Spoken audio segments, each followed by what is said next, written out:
Your contact page will now open inside Elementor. Next, let's edit the contact information. Now let's replace the dummy contact form with your own form. You can even set it autoplay.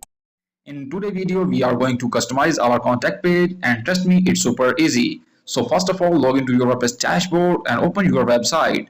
Now go to the contact page and click on Edit with Elementor at the top. Your contact page will now open inside Elementor. At the top of the page, you will see a Google map. We are going to add our shop location here. Click on the pen icon on the Google map. In the sidebar, add your shop location just like I did. Below that, you will see a zoom controls. Adjust it however you like. I am going to zoom in a bit. You can also adjust the width of the map if it looks too big or small. Next, let's edit the contact information. Click on the contact info heading. You can change it from the sidebar if you want.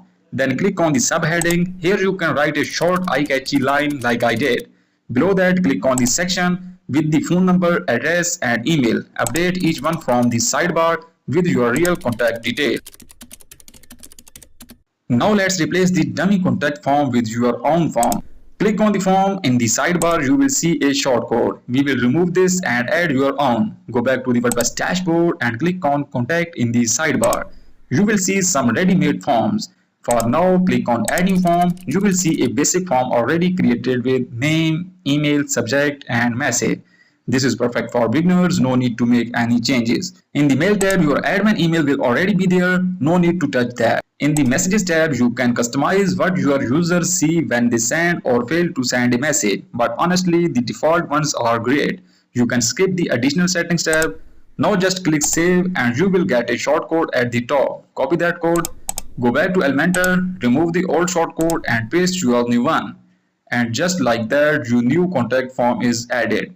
If you want to add something more like a video, click the plus icon, choose a new column, search for the video widget, drag it and paste your video link in the sidebar. You can even set it autoplay and adjust where the video starts or ends. And that's it, your contact page is now fully customized with your location, contact info and a working contact form.